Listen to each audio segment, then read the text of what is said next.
Nasrohati mamuji debata parholongi solon bunga mangerba dina disarari arsak dosa hapor suhon magodiban asini ngasni rohana manoton lehon dia Tuhani.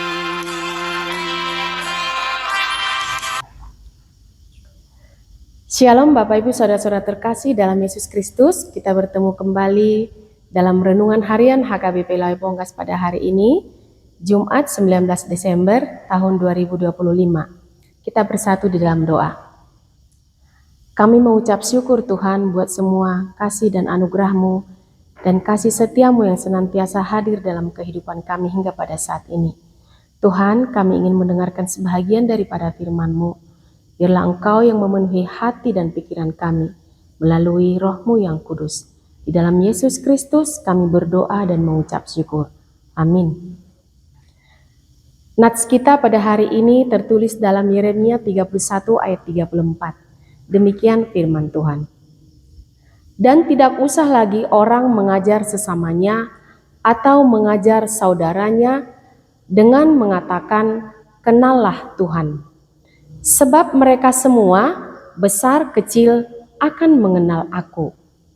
Demikianlah firman Tuhan, sebab aku akan mengampuni kesalahan mereka dan tidak lagi mengingat dosa mereka.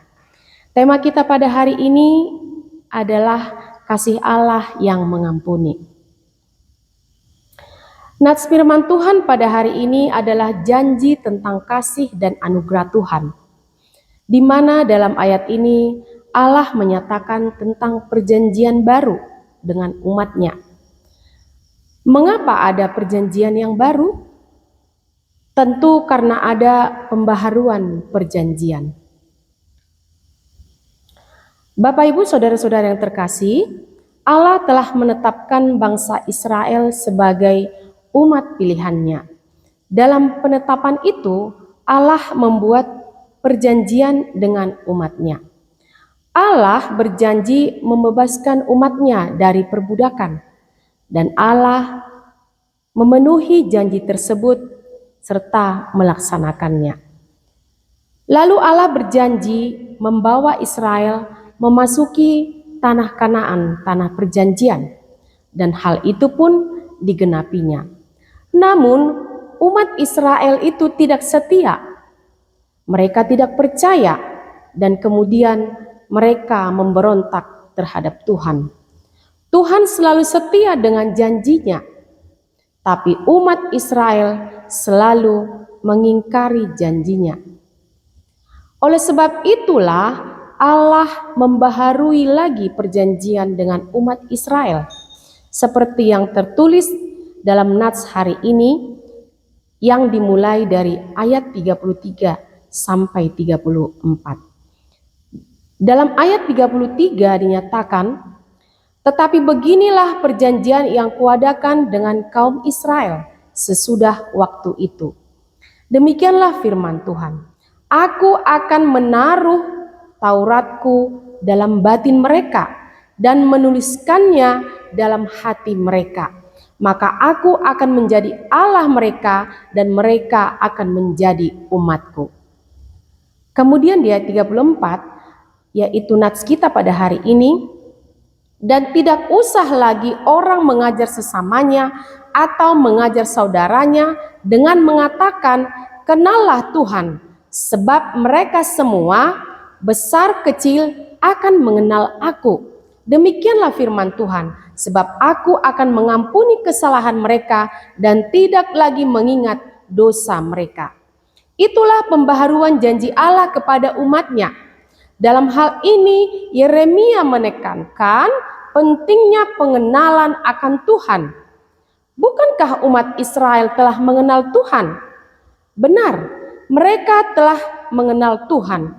Namun dalam hal ini Yeremia menekankan mengenal bukan hanya sekedar mengenal, namun mengenal secara mendalam, yang bukan hanya sekedar basa-basi, namun ada hubungan yang akrab dan intim dengan Allah. Dengan mengenal Allah, firman Tuhan sungguh akan hidup dan terus termeterai dalam diri umatnya. Jadi setiap orang akan memiliki hubungan yang langgeng dengan Tuhan. Dan hubungan itu adalah hubungan yang langsung. Tidak lagi dibutuhkan perantara manusia untuk mengenal Tuhan, karena rohnya akan tinggal di dalam setiap hati orang yang percaya. Allah mengisi firman-Nya dalam batin dan hati manusia, sehingga umat Allah akan mengenal Allah lebih dalam lagi. Jadi firman Allah bukan hanya untuk dihafal dan bukan hanya untuk diingat dalam pikiran saja, juga bukan hanya sekedar diketahui, bukan hanya sekedar diucap di bibir, tetapi harus nampak dalam setiap perilaku hidup manusia setiap hari. Bapak, Ibu, saudara-saudara yang terkasih, ada bagian yang paling menguatkan dalam nats ini, yaitu janji Tuhan bahwa Dia akan mengampuni kesalahan kita dan tidak lagi mengingat dosa kita. Artinya bahwa kasih Tuhan lebih besar daripada kesalahan kita, dan Dia tidak mengingat-ingat dosa kita lagi. Tidak seperti manusia yang sulit melupakan kesalahan orang lain, selalu mengingat bahkan selalu menghitungnya setiap saat. Namun Tuhan bahkan rela mati di kayu salib demi menebus dosa dan kesalahan kita melalui Yesus Kristus. Dan melalui pengorbanannya itu, kita memiliki hubungan yang langsung dengan Allah. Kasih Allah tidak hanya mengampuni, tetapi Dia juga membersihkan dosa kita, menghapus dosa kita di dalam pengorbanan Yesus Kristus. Oleh karena itu, marilah kita hidup di dalam kasih dan pengampunan-Nya dan mau untuk saling mengampuni sesama manusia. Amin. Kita bersatu di dalam doa. Terima kasih Tuhan buat firman-Mu yang boleh kami dengarkan pada hari ini. Terima kasih Engkau telah memilih kami menjadi umat kepunyaan-Mu, menjadi umat pilihan-Mu, dan akan memperoleh berkat-berkat yang daripada-Mu.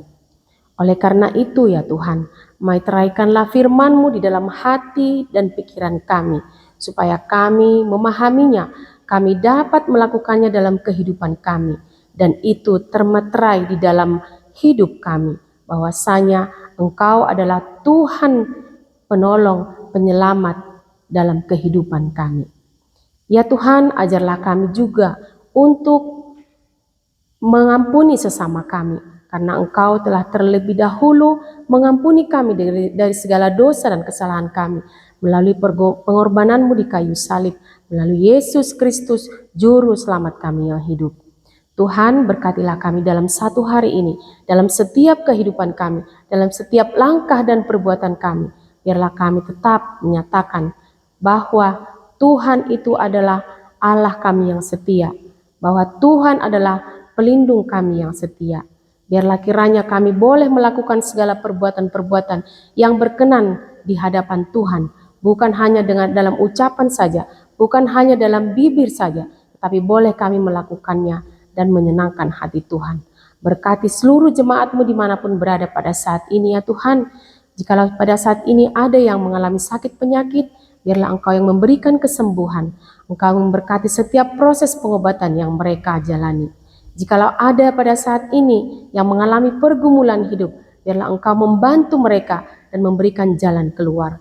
Jika pada saat ini ada saudara-saudara kami yang mengalami duka yang mendalam, Tuhan, topang mereka, tolong mereka, hiburkan mereka.